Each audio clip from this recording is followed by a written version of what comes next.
got some breaking news here on the channel as the Chicago Bulls are acquiring Pistons guard Jaden Ivey in a three-team blockbuster trade, and this deal is the most Bulls trade of all time. I'm not the biggest fan of it. I really just don't understand what the Bulls are doing, and we'll dive into my full thoughts here coming up on today's show. But guys, this is why you hit that subscribe button. It's going to be a crazy next 48, 72 hours here in Bulls Nation. I expect the Bulls to be making a lot of deals. So if you guys could hit that subscribe button today, also hit that notification bell so you guys get notified every single time we post a video. And if the Bulls make a trade like this, we'll post a video for you guys ASAP. So hit that subscribe button today and give me those C-Reds once you have hit that sub button. All right, so it's Shams Charania tweeting out the deal about an hour ago when we were filming, but saying just in Chicago, Minnesota, and Detroit have agreed to a multi-team deal that sends Jaden Ivey and Mike Conley to the Bulls and Kevin Huerter and Dario Saric to the Pistons. Sources tell ESPN. Also, Detroit receives a 2026 first-round protected pick swap from Minnesota. So here's how the trade looks right now. I don't understand this from the Bulls side of things. And also, the Minnesota Timberwolves, I'm guessing they have another move up their sleeve here. Because they technically didn't get anything. The really only thing they did was move off Mike Conley and his 1 year, $10 million deal. But what doesn't make sense for me is why aren't the Bulls getting the draft pick here? Jaden Ivey is more of a name and kind of lives up to the, where he was drafted rather than an actual NBA player. He has not been that good for the Detroit Pistons this past season. We'll dive into that here in a second. But this deal, the fact that the Bulls couldn't get the protected pick swap from Minnesota for taking on Mike Conley's deal is an absolute joke. I mean, truly, it is a complete joke. And the Bulls give up Kevin Huerter. Kevin Huerter has been one of the better players for the Chicago Bulls this season. I don't understand this at all. Here are the contracts the Bulls are taking on. You're taking on Mike Conley on a 1 year, $10 million deal. You're also taking on Jaden Ivey. Now, he is a restricted free agent, so the Bulls are going to play that song and dance just like they did with Josh Giddey this upcoming summer, now with Jaden Ivey. But like Mike Conley, also Shams had a following tweet that the Bulls wanted to get a veteran guard. Why do you need Mike Conley? You already have Josh Giddey. You already have Trey Jones. You have good guards. Why in the world do you need Mike Conley? And then you get Jaden Ivey. Like I was saying, Jaden Ivey was a top 5 pick. He's got a good name. Like when you hear the name Jaden Ivey, I'm sure a lot of people get excited. Jaden Ivey is not that good of an NBA player. He cannot guard whatsoever. He's got some skill. He's a good athlete. He's a decent shooter, but he's kind of a black hole with the basketball. He's like a worse version of Kobe White. And you guys know how I feel about Kobe White. This guy's barely playing for the Pistons this year, and I think that should be telling because the Pistons are having a great season. And Jaden Ivey, the fact that they're willing to move off him for just a strictly sharpshooter like Kevin Huerter, I think is telling to what they think of a guy like Jaden Ivey. I mean, this guy can't play next to Cade Cunningham. Is he going to be able to play next to Josh Giddey? Like, this is just one of those moves from the Bulls. It is so frustrating where they just make these trades where they sell almost high on a guy like on Kevin Huerter, and then you buy low on Jaden Ivey. What are we doing here? This makes no sense. It's one of the most Bulls trades of all time where you're taking a chance on a guy on that rookie scale deal like it's the Isaac Okoro trade. This is like the same bill where you're taking a chance on a guy like Jaden Ivey. Now you're looking at the Bulls guard rotation right now, and I'm expecting them to make more moves. But like Jaden Ivey, Mike Conley, Trey Jones, Ayo Dosunmu, like Kobe White, I just don't know what the Bulls are doing. And it is incredibly frustrating because it's the same thing over and over again every single deadline. I mean, at least they're getting involved with trades right now. But again, nothing is really changing here. So you guys grade the trade for me. Give me an A, B, C, D, or F. I would fully expect Minnesota. I don't know if they're gearing up for a Giannis trade or whatever it may be, but Minnesota is going all in on somebody. So we'll see what they do. But from a Bulls fan perspective, grade the trade for me A, B, C, D, or F. Now, I do want to give a massive shout out to today's presenting sponsor, and that is Prize Picks. And the big game is almost here, and there's no better way to cash in during America's biggest sporting event than Prize Picks, where it always feels good to be right.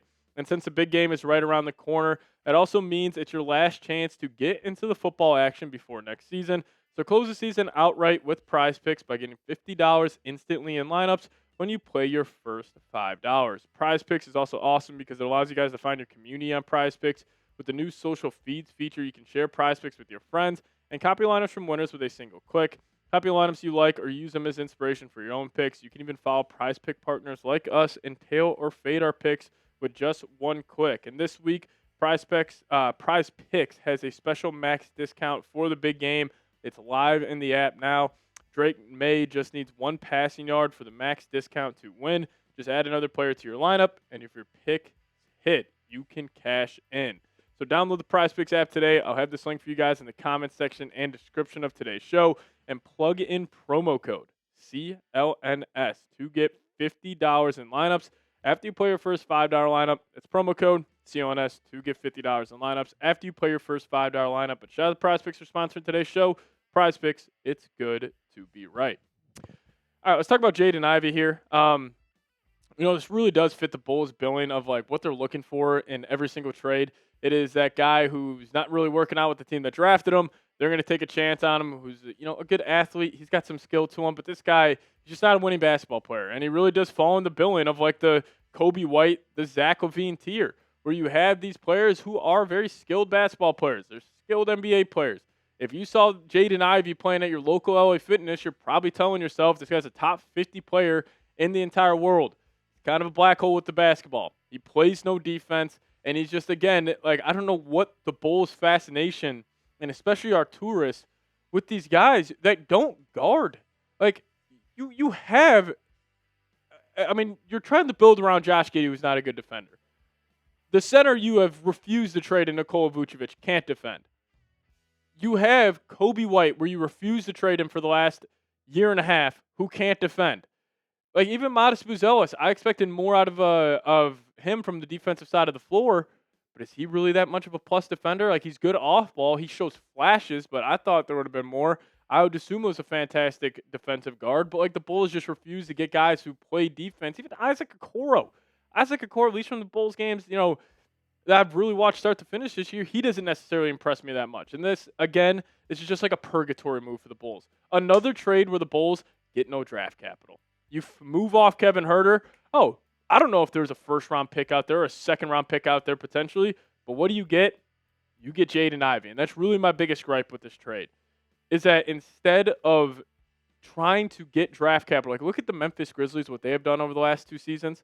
Or honestly, starting this past offseason. They traded Desmond Bane. Got a bunch of draft picks. You traded Jaren Jackson. Got a bunch of draft picks. They have 13 first-round picks over the next 7 seasons. They're loading up. The Bulls refuse to do that, and that's why we're stuck in purgatory. It's frustrating as a fan. Nikola Vucevic was even talking about it, saying how frustrating it is for him. You refuse to get draft capital. You refuse to pick a direction.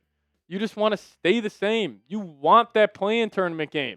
Because they understand, Arturis knows, if they continue to make the play-in, Jerry Reinsdorf won't fire him. That's what it is, because he's still selling tickets. He's getting that extra home game, where then he'll be in the plus. Like, he'll get the ticket sales, he'll get the concession sales. It's just a joke. And it's the Bulls are just the same thing every single year. Nothing ever changes. They refuse to target draft capital at the deadline, and they finally trade a guy like Kevin Huerter. Huerter's having a good year. I mean, Kevin Huerter, he's averaging 11 points a game. His three-point shooting has gone down over the last couple of months, but, like, still, that's a sharpshooter for the Pistons off the bench. Like, probably could have gotten a little more from him. He's also a pretty decent defender at this point. I just don't get it. And why do you need Mike Conley? Like, Shams added in the tweet that the Bulls wanted to target a veteran guard. Why? Why do you need a veteran guard? You already have Trey Jones. All this just doesn't make sense. They refuse to pick a direction. They refuse to pick a lane. And I just hope, and maybe this move is like, okay, they are going to be true sellers. Like, they are going to trade Kobe White for whatever you can get, 2 seconds. They are going to trade, a guy like Vooch if they can get anything for him. But I doubt that's going to happen. And the Bulls are just going to have a roster where it feels like they have 10 guys making $18 million per year. They're stuck in the middle. Them and the Sacramento Kings, you got to tip your cap to both these teams. They just try to one-up each other every single year. Who can stay in purgatory the longest? At least the Kings are losing games. At least the Kings are a 12-win basketball team right now. But the Bulls, since they do have good basketball players, they will never leave the play-in tournament, especially with how bad the Eastern Conference is every single year. And it's just getting to a point where apathy starts to set in for fans. Where it's just like, why even tune in? Why even go to the games? Like, please stop going to the games. There's a reason they make this D-Rose night such a big deal. We've been having D-Rose night for the last 2 seasons. Like, because they want to put butts in seats somehow. Anyways, you want the Bulls to be sellers at the deadline, just give me a me down below in the comment section. Another frustrating time for Bulls fans, another meaningless trade, and they still have no direction whatsoever. So if you guys want them to be sellers, give me those me's down below.